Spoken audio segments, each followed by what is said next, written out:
आपके चरणों में कोटि कोटि प्रणाम। ओके, प्रणाम। मैं सोनी बोल रही हूँ। स्वामी जी, आपने बताया था मेरे को 2-3 दिन पहले कि आपको मेरे में ना कोई ब्लैक होल नजर आ रहा है। तो स्वामी जी देखिए, अभी भी है वो?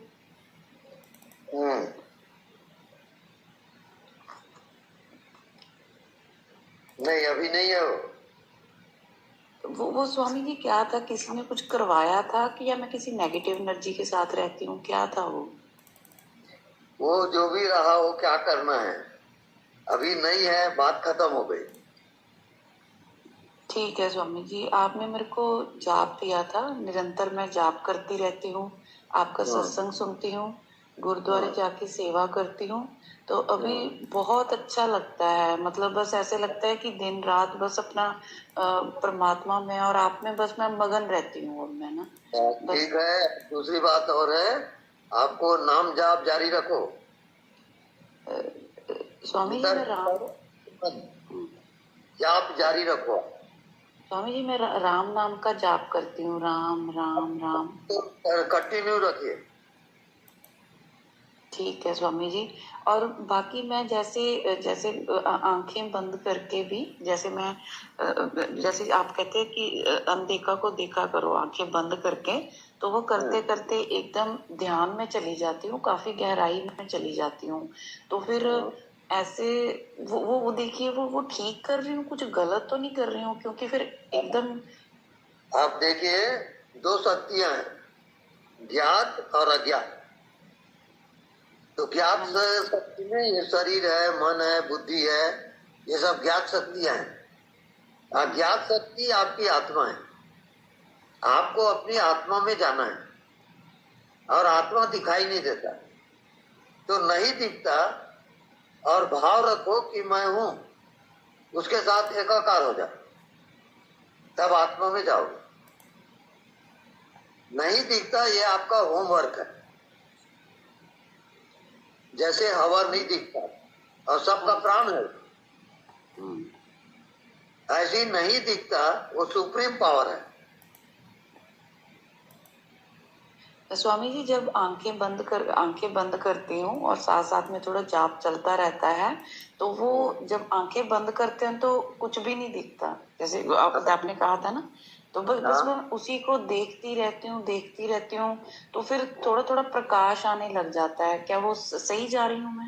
हाँ, बिल्कुल सही जा रही हो। और लास्ट में आपका बॉडी भी नहीं रहेगा, बॉडीलेस बॉडी, इसको कहते हैं विदेह। ये आपके अंतिम मंजिल है।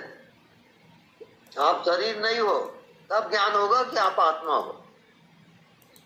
शरीर के कारण वो ढका हुआ है, आपकी आत्मा।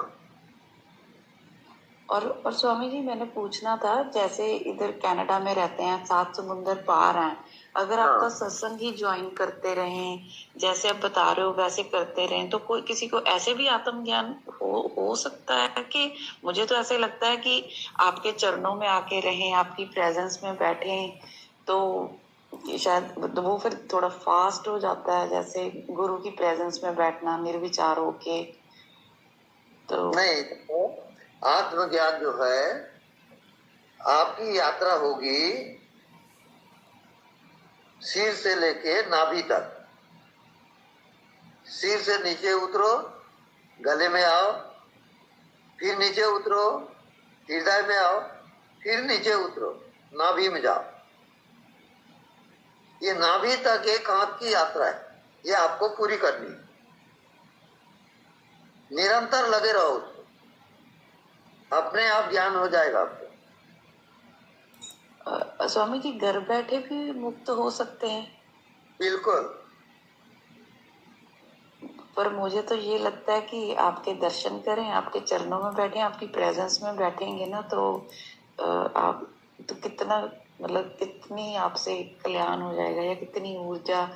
वैसे तो आप इधर बैठे भी बहुत करते हो, लेकिन जल्दी और होता है, प्रत्यक्ष गुरु के दर्शन से जल्दी होता है। गुरु जी जब मैं इंडिया आऊंगी तो मैं आपके पास आ सकती हूँ ना, रह सकती हूँ? इतना मेरे को रोना आता है, इतना रोना आता है ना, बस मेरा शरीर यहाँ पर है, मेरी आत्मा आप ही के पास है, आपको पता है बिल्कुल। है ना। मुझे होता है कि मैं आपकी सेवा करूं, आपके चरण स्पर्श करूं, कर रही हो कि स्वभाव में जियो, आप सही जा रही हो, कोई दूसरा बता नहीं सकता उसको, हाँ जी केवल आप ही सब। जानोगे अपनी हालत। हाँ जी, इतना वैराग आता है ना, इतना वैराग आता है, मुझे ऐसा लगता है स्वामी जी आप हर टाइम मेरे साथ ही हो, आप हर टाइम मेरे साथ हो।